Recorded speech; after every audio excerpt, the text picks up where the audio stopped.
Hello, everybody, and welcome back to the SOMM TV podcast. My name is Jason Wise. Proud to have you with us today. On today's pod, I am going to speak to the main character of our new film, Cup of Salvation, the fourth film in the SOMM series. His name is Vahe Keushgeurian, and he's at the forefront of restarting an entire country's wine region. And on top of that, he pulls off some stuff in this next film that led Forbes to call him the Indiana Jones of wine. I'm not exaggerating when I say this is the most dangerous, thrilling, and frankly, probably emotional film I've ever made, and Vahe is one of the most incredible characters I've ever had in a movie. Right now, Cup of Salvation is playing around the country. We just got back from Chicago. Thank you to everybody who came. The response was tremendous.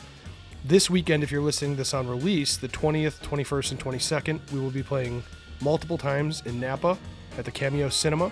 So if you are in the Bay Area or near Napa, do not miss this. The cast will be there. I will be there. We open up in Atlanta on the 1st of November. And then we have Seattle coming on the 6th. And it will continue and continue and continue. Philadelphia is after that. So go to sommfilms.com to find all the screenings for this incredible new film. Right now we're only in theaters. So you want to go to sommfilms.com. And don't forget, sign up for sommtv.com as well. We have hundreds and hundreds of hours, including new shows every week, that you can watch at sommtv.com or on your favorite app, anywhere you stream video.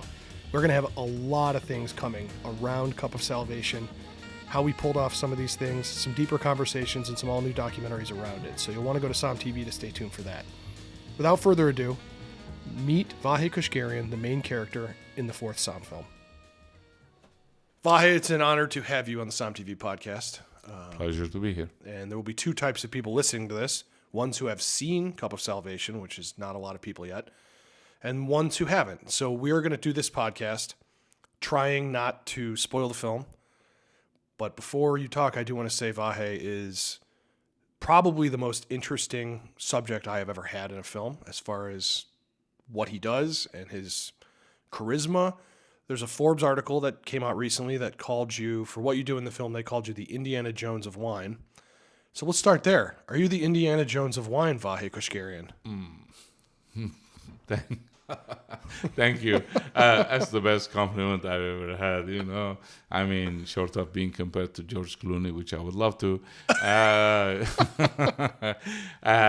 don't know, honestly. I was imagining the things I did for the movie, anywhere close to Indiana Jones. In the wine world, perhaps. Yeah. I don't know Indiana Jones, but definitely it was out there. The country I went to make wine.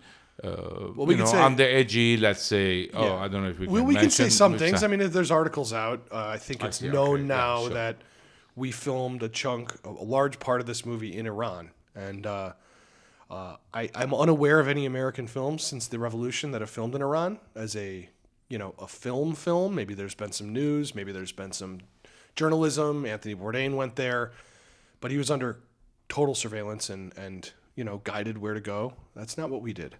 I see. I didn't realize that. Yeah, I guess because I have dual citizenship, so I went in. I traveled with an Armenian passport. Yes. And I made sure that I left my American passport back home.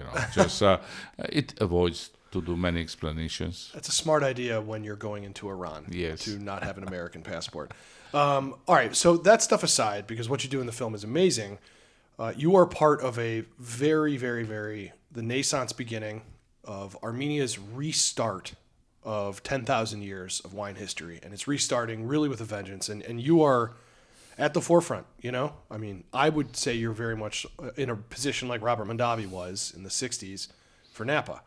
Kind of coming out of Prohibition. You're kind of coming out of your own Prohibition where there just wasn't wine. So can you tell me just for the listeners, how do you place Armenian wine? How do you explain what it is? Because we've done a podcast about what it is for the culture and the history. But where does it fit in the world market? Is there a place for Armenian wine? Well, the answer is yes, of course. There is a place for Armenian wine. And the reason there is a place for Armenian wine is not the 10,000 or 8,000 or 6,000-year-old history or the oldest winery found in the world, which is in a cave in Armenia. when winery meaning systematic winemaking 6,100 years ago. The reason it is that it has lasted 6,000 or 10,000 years for a good reason, because the terroir is a perfect host for the Vitis vinifera and the vine as we know it today to thrive there. So all these years it has thrived for that good reason, and we have the reason it is we have volcanic soil, we have high elevation vineyards, and over the years, millennia, these few hundred indigenous varieties. So that is why it's a treasure trove waiting to be discovered. Because if you go to other countries, maybe 1 or 2 or 3 varieties. Italy might have 20 or 30 varieties. In Armenia we have 300-400 varieties, and we have just scratched the surface. So it means there's a lot of fun things to come from Armenia, and that is the reason that Armenia will have its niche, its place in the wine world, let's say. It will it will give wine consumers different flavors, different styles, different even terroirs. We have 7 wine growing regions. So I'm a believer. Definitely it will happen. Yeah, well, you better be. So in this film, in Cup of Salvation, we get into some very, very heavy topics. There's war and there's geopolitics, and the movie kind of ends like a thriller. You're interesting because I think for people to understand the way borders have changed throughout history, grapes are a great way to learn, but Armenians might be an even better way to learn.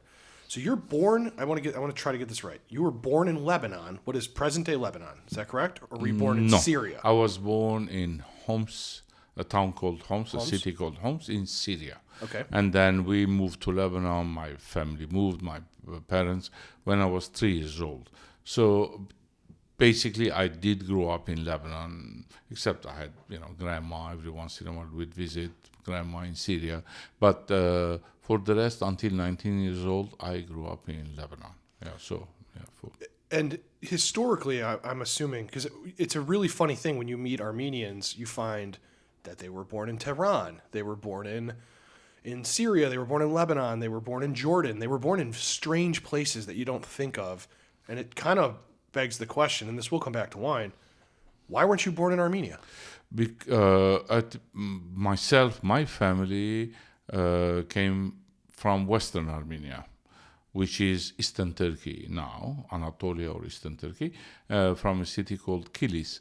And then my father must have been 3 or 4 when they were deported during the genocide. So it was, technically it was, in quotation marks, walking distance to Aleppo, which was the first stop. Or in the Ottoman Empire there were no countries, but Arabs lived here, Turks lived there, Kurds lived there, Armenians. It was an empire. So it was the lower edge of the empire, and it was what is current day Syria. So so he grew up there, and we were born on So all of us either went to France, to Lebanon, to Syria, to Jordan, to Israel or Iran. Palestine at the time, Iran, many of them. Iranian community is a little bit older, from Shah Abbas days. They were moved there. So a lot of them went. So all of the Greece, these Armenians were dispersed everywhere in the world, Argentina, all of, because they got kicked out from the country. So we all are diaspora Armenians. We grew up in a host nation, in a host country. So I find, and this may be a weird parallel, but when I started making the film, I look at grapes as one of the ultimate ways to see the concept of diaspora. Grapes are spread through the world for different reasons, whether that's religion or commerce, but Armenians are kind of the same. You guys were either forcibly moved, you were brought to Iran because you were great craftsmen, tradesmen. A lot of people don't know that in the oldest history book, Herodotus was a Greek history writer, and he wrote one of the very first books that talks about the past. He mentions that Armenians are the greatest winemakers in the world, to the Babylonians and to the Persians. And so wine is something that has sort of always been part of Armenians, as far as the historical record goes. I want just for 1 second to talk really quick about Lebanon. So you fought in the Lebanese Civil War, is that correct? That's why I was in the army. Yeah. You were in the I army. mean, we were drafted for 1 year after you finish high school. You have to serve 1 year in the army. So I did my service in the army during the Civil War in Lebanon. And anyone who knows anything about this war knows that it is one of the most complicated, messy, hard to describe in one sentence wars. Moronite Christians and the ruling class and the whole thing. Were there other Armenians fighting in this war, or were you fighting mostly with Arabs, or what was the group of your platoon or your army? Who were you with? Good question. Yes, many of my classmates served, and during one of those, two of my classmates were shot from the back in one of the barracks. And I do remember where my father, I got this phone call, and they called me in the barracks, loudspeaker, come to them. And because my father thought there was something against Armenians in the army, that they were shooting them or something. He was panicking because his son was there. And of course, it wasn't. It was just happened to be they were on guard, defending the barracks, and they were shot from the back. It was a Muslim Christian thing at the time. Yeah. So we were serving. I lucked out, and I've served in the army music section. So I was there. I did solfege, and I had to crank hummus for the whole platoon, orange juice, steaks and meat, and I had enough of cleaning latrines. So I spent most of my time substituting all of the kids in the army that didn't want to serve by the sandbags, because we were right in the front line. So it was easier for me. I was adventurous, so I just stuck it there, and nobody bugged us. We shot a little bit here and there, then we'd grill some meat in the behind. It was a fun time. I don't know how to phrase it.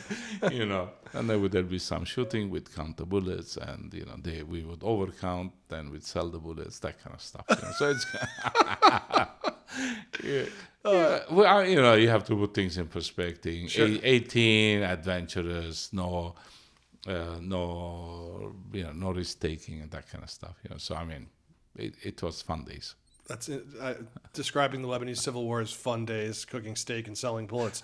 This is all leading to because on this podcast, if you're listening to this right now, you are listening to somebody who is not just going to be important in a whole entire region or country. This man is at the forefront with a chisel, carving this region out, and in what he's pulled off in the last 15 years, is the wines are tremendous. They're incredible.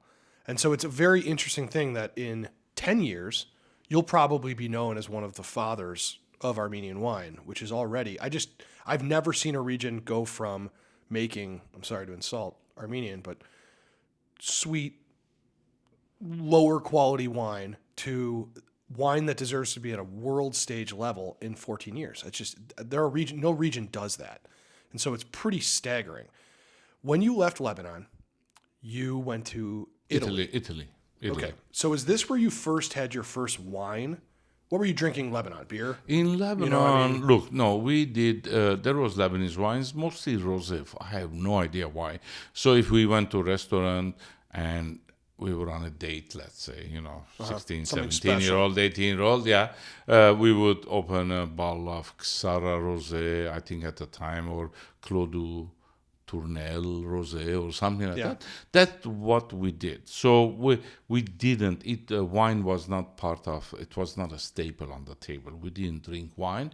We drank one bottle of wine on occasions. Mostly it was arak. We did with grilled or mezza or whatnot. It wasn't until I went to Italy when I was 19.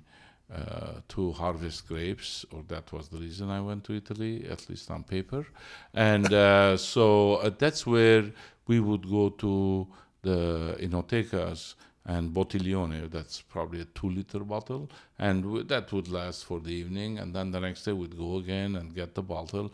And that was the wine, the exposure of wine. It was an item just like bread, wine, water on the table all the time in Italy. That was my first exposure to not fine wine. Until one day with a friend, his grandma sent wine, and it was Chianti with a wicker bottle, and it was night and day between what we were chugging down and this is, I can imagine, must have been really bad at the time, but it was so much better than these other wines that we drank. That gave me the first exposure into wine. And of course later on in the Bay Area, during my restaurant stint, or when I worked as waiter during college, where I really got exposed. And those were the early times. I mean, we had maybe in 5, the 6 80s? brands, Simi, Mondavi. Those were the brands that were a few. I mean, the wine revolution, same with food, hadn't started. Alice Water was just, well, no. Chez Panisse was was just kind a of little happening. bit moving. It was just warming up. San Francisco California was cuisine, starting to really exactly. move. The gourmet ghetto, whatever, and that's where I had the restaurant. And that's when I got into the Lone Rangers. Their first dinner was at my restaurant with Randall Graham and everybody else. That's when I got into wine. And that's when I fell in love with the business of wine itself, the opportunities that it gave.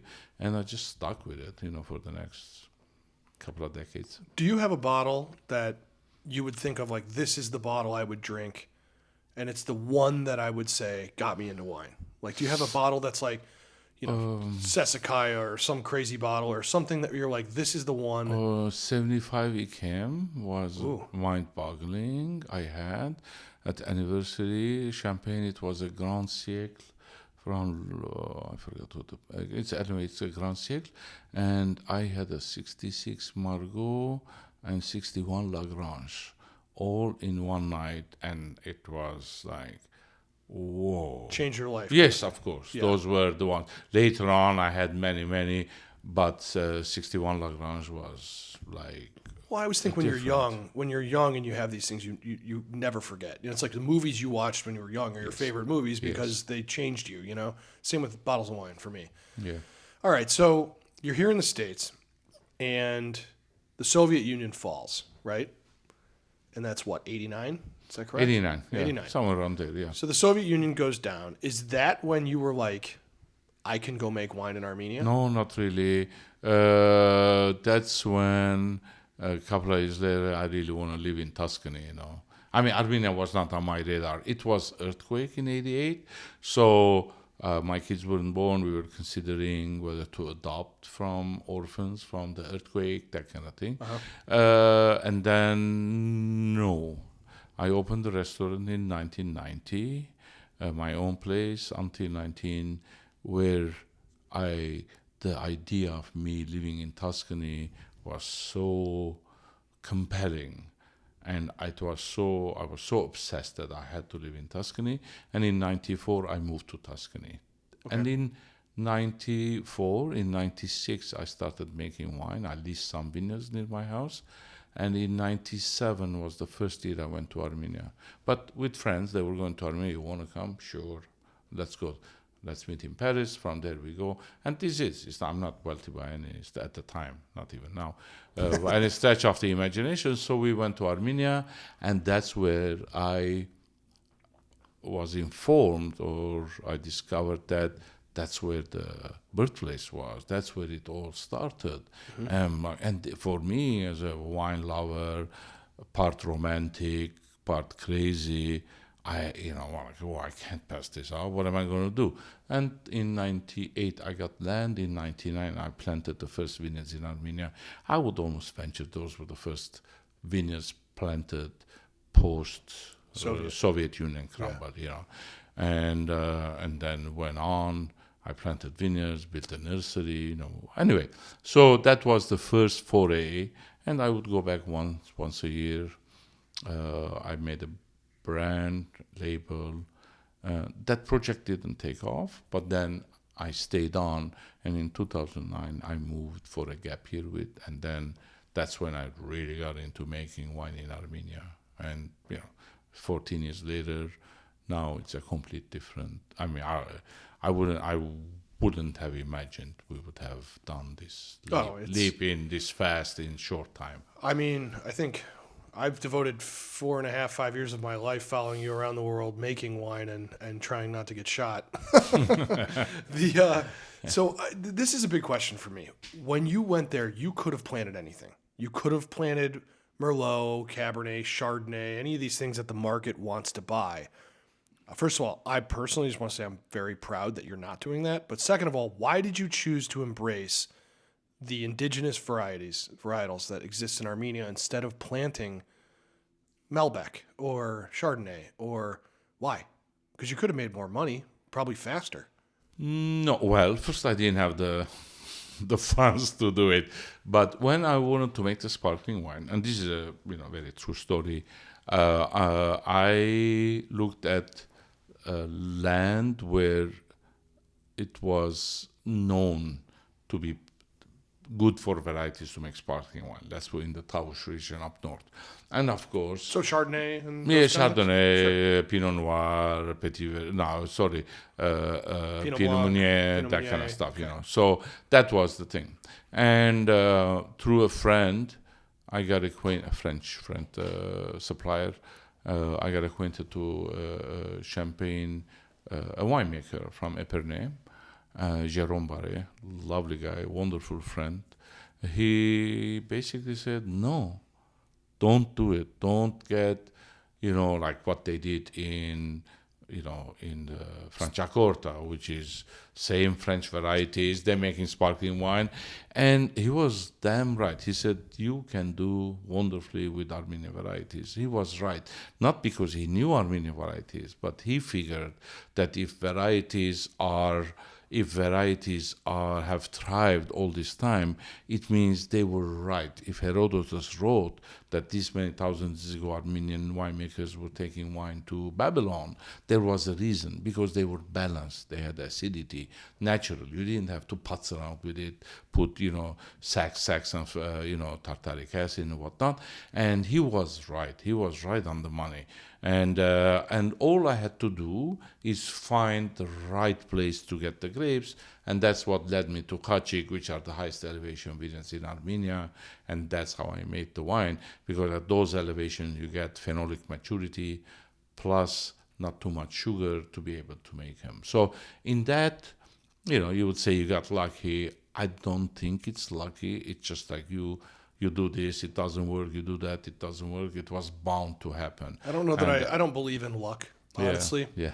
I think you can be fortunate, but luck makes it sound like you just walked into a wall. And I mean, you bought a lottery ticket. You might have won, but you wouldn't have done it if you hadn't bought a lottery ticket. It's kind of like luck is sure. And you worked your ass off, so you can't say lucky. I mean, no, you're right. Sometimes luck hits you in the face and you don't pick it up.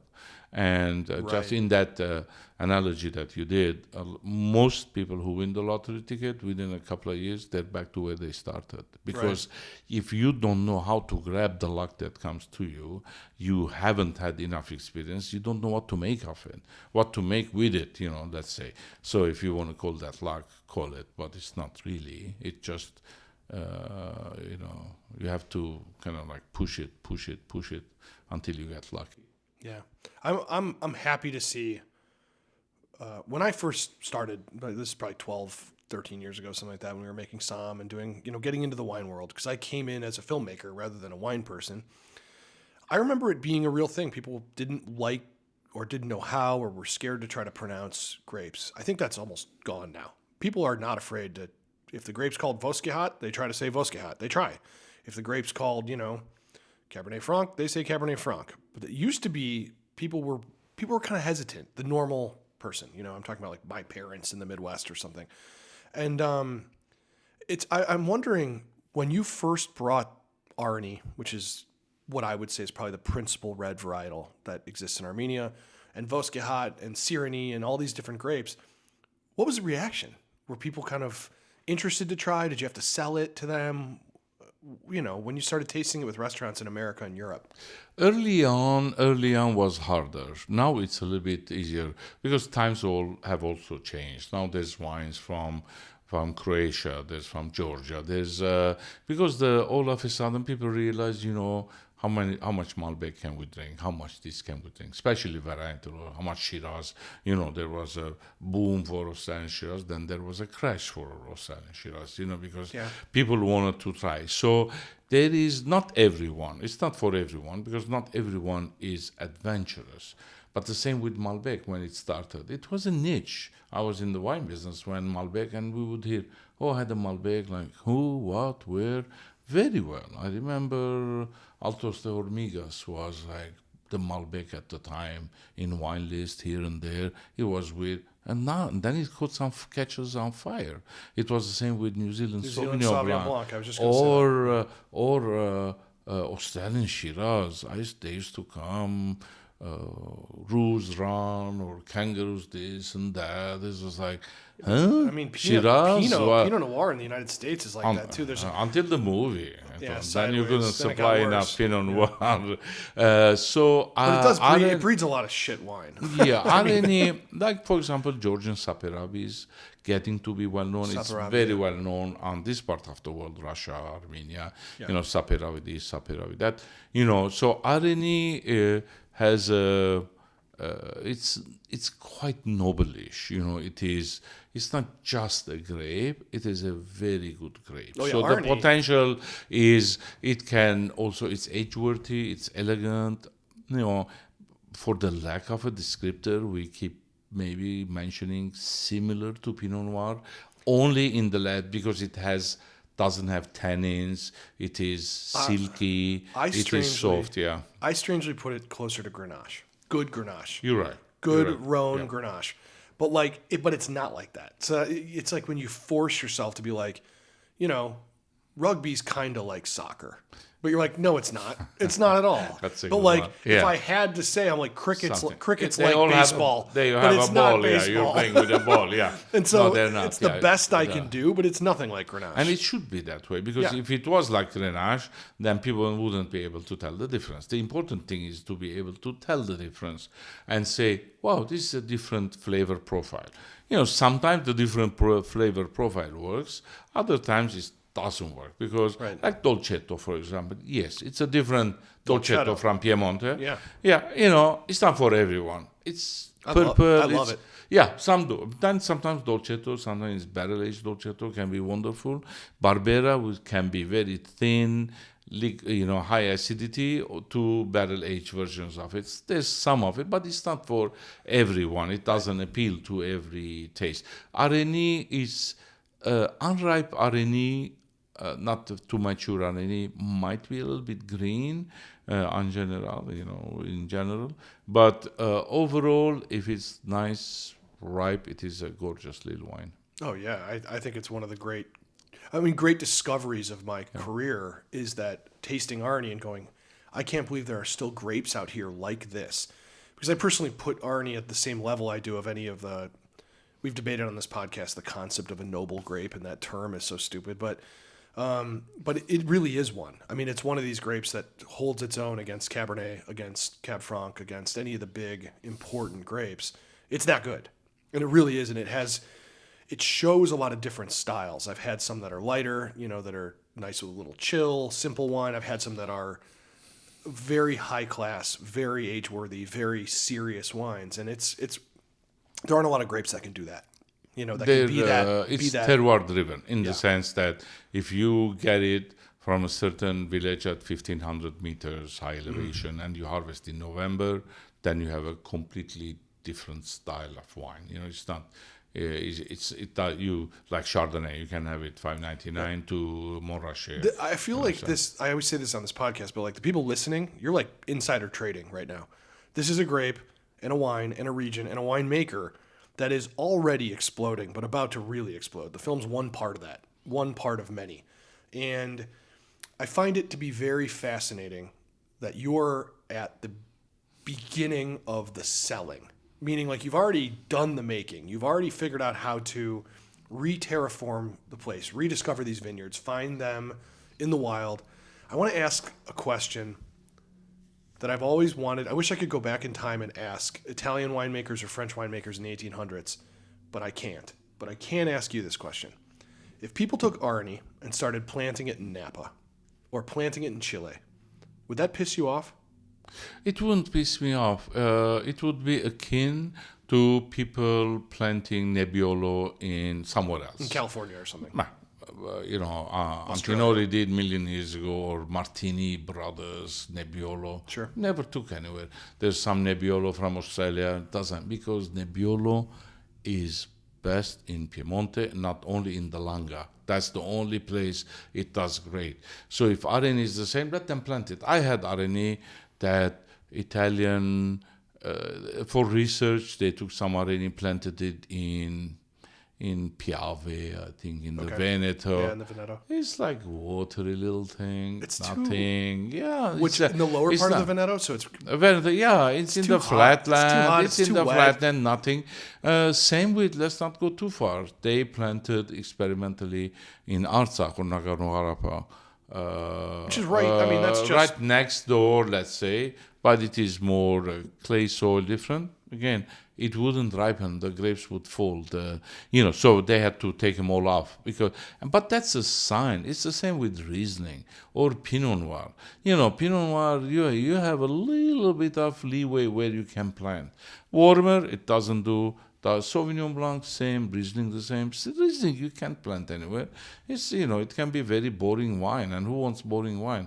But you get Riesling from Alsace or Germany. It's absolutely wonderful. I think Areni might be one of those grapes. Not Chardonnay, Cabernet. Those are very general purpose grapes. Right. They can do very well in Tajikistan or Morocco or wherever. But Areni is very peculiar. Sangiovese is the same. Yeah.